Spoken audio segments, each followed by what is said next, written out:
เพียงคนอยู่กับฉันไม่เคยจะทอดทิ้งใจเราเวลาที่มันย้อนไปได้รู้ว่าเธอทำให้ฉันมาเท่าไหร่มันทำให้บอกไม่ย้อนทุกคำที่คิดเอาไว้เก็บความในใจอยากพูดจากไปขอได้แล้วทุกอย่างที่เธอทำให้กัน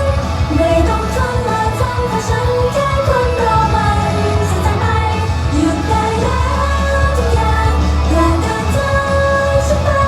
ปล่อยมือฉันเอาไว้ตรงนี้ไปและเส้นทางได้แล้วอยากให้เธอมีชีวิตที่ไม่ต้องมาเสียเวลาไม่คือเสียเวลาใจเธอคอยยิ้มให้ฉันและคอยดูแลทุกอย่างทำได้เพียงขอบคุณเสมอที่ฉันนั้นมีเธอแต่ถ้าคุณจะพอที่ทำให้ฉันได้ทุกอย่างถ้าคุณจะมีเวลาที่มันเป็นของเธอไม่มาดูแลกับวันที่คงไม่มีต่อไป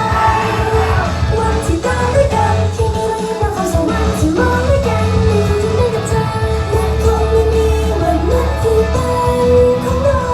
ต่อให้ฉันอ้อนวอนจากที่ใดก็ตามอธิษฐานให้เธอรักดีและเป็นเหมือนเดิมอีกครั้งแต่ก็รู้ทุกอย่างคงไม่เกิดขึ้นจริงทำได้เพียงแค่รู้ว่าในเรื่องนี้ไม่มีปาฏิหาริย์และก็คงต้องยอมรับไม่มีทางที่เป็นเหมือนเก่าฉันเลยขอให้เธอผ่านไป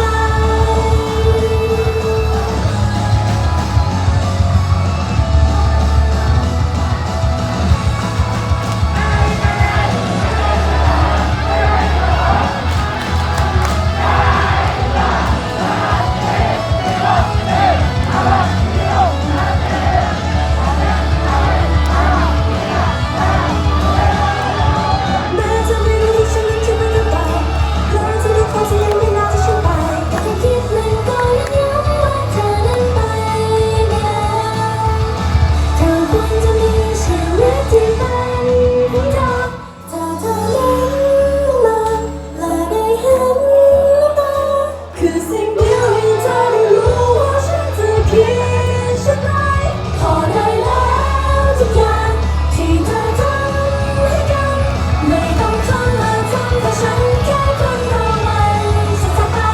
หยุดได้แล้วทุกอย่างอย่าเดินจากฉันไป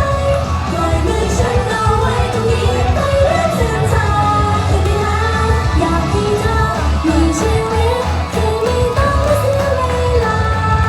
นี่คือสิ่งในใจฉัน